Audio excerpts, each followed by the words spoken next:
our relationship with the UK, and now, especially after this 2 days, with your Prime Minister, I would say the highest level of special.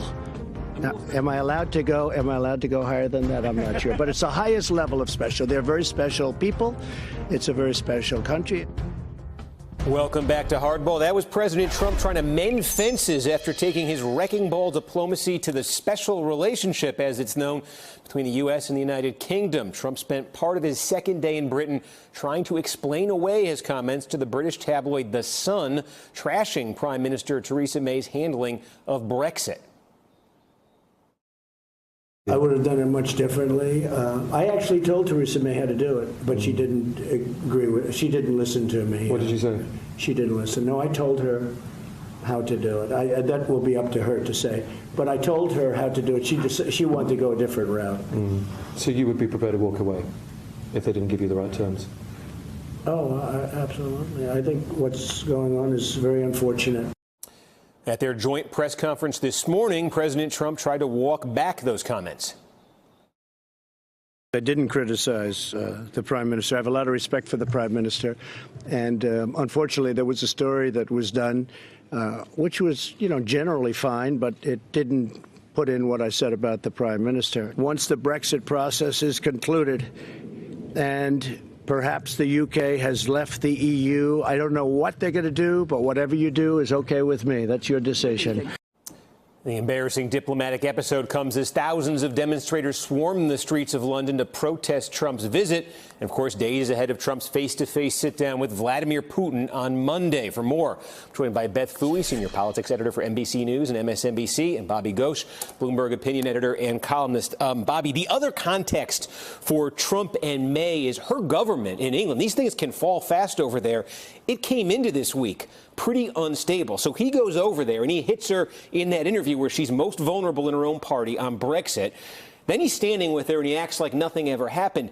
Two questions. Where does she emerge politically this week? Her government, where does it emerge this week? And then the question of the U.S.-Britain relationship, where does that emerge from this week? Ironically, for sort of completely unexpected reasons, she just might come off looking slightly better because she held her nerve. She remained graceful while he was a screwed, bumbling usual self.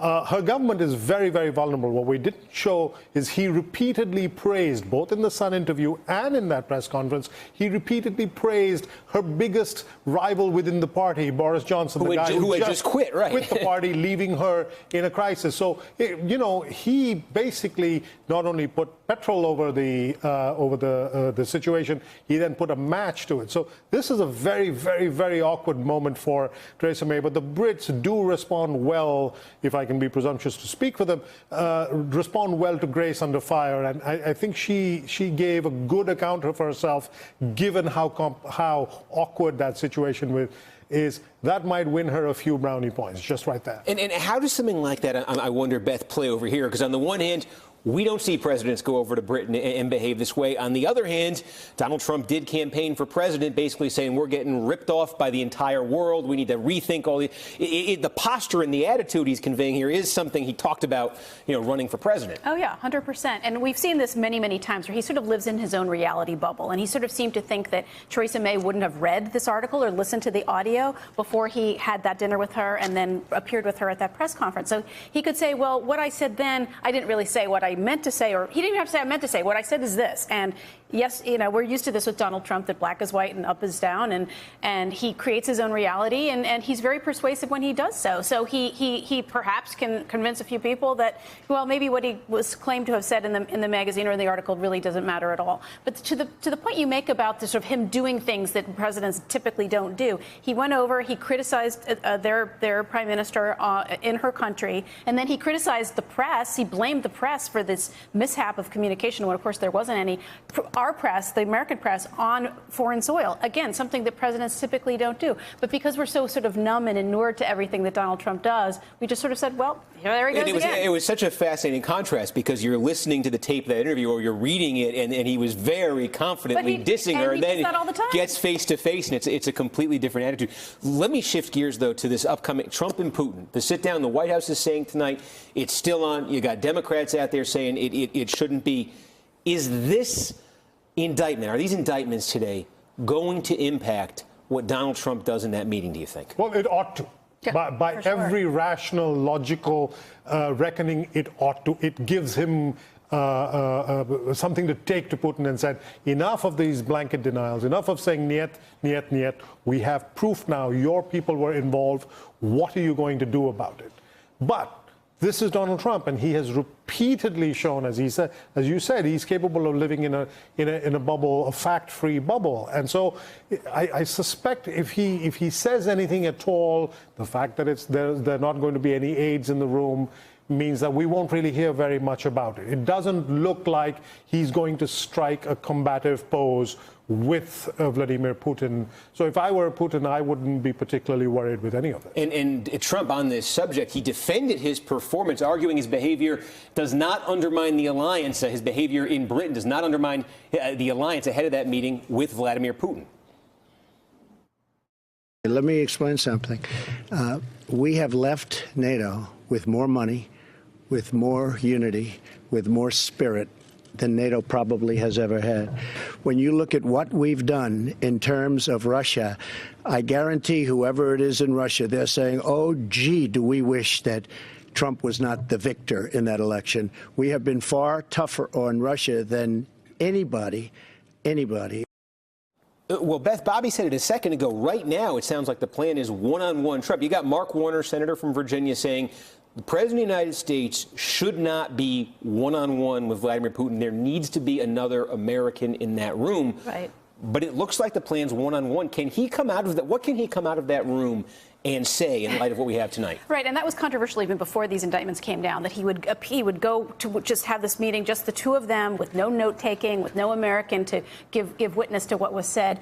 Apparently, we are told by the White House press office that everything is as planned, and there's not going to be any changes. What I don't quite understand, though, Steve, is with respect to sort of how he loves to appear with everyone, including with our allies in NATO, G7, et cetera, very tough. You know, I'm the tough guy. I'm kind of the alpha male. I'm gonna exploit weakness. I'm gonna call it as I see it.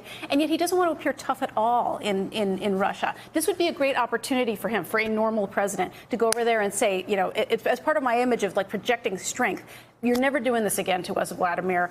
Cut it out. Knock it off. This would be a huge PR win for him. But he just won't. He won't. He's always so in the thrall of Vladimir Putin, always very concerned about how Vladimir Putin sees him. He talks about whether they're friends or whether they like each other. It's a very sort of simpering kind of sort of place of fear, as opposed to this projection of strength, which is so important to him in every other way.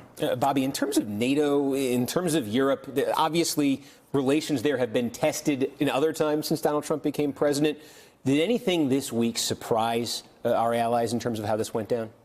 No, I don't think they were surprised. I think this was a moment of reckoning for them. I think this was a moment for our allies to recognize, you know, that there's been a tendency outside of the United States, some in the U.S. too, but certainly outside the U.S., to think about Trump as it's play acting. Surely when it comes to the crunch, when it comes to the rubber meeting the road, surely this is all for the cameras. The reality is different. Behind the scenes, he'll be much more sensible. This is a moment for the European allies to face up to the facts that with Trump, what you see is what you get. There is no second Trump. This is exactly who he is, and he is 100% authentic, however you feel about it. So this was a moment, I think, for European leaders, for NATO allies, to recognize the guy is who he says he is, and even behind closed doors, that's how he's going to behave. All right, Bobby Ghosh, Beth Fooey, thank you both for joining us. Hey there, I'm Chris Hayes from MSNBC. Thanks for watching MSNBC on YouTube. If you want to keep up to date with the videos we're putting out, you can click subscribe just below me, or click over on this list to see lots of other great videos.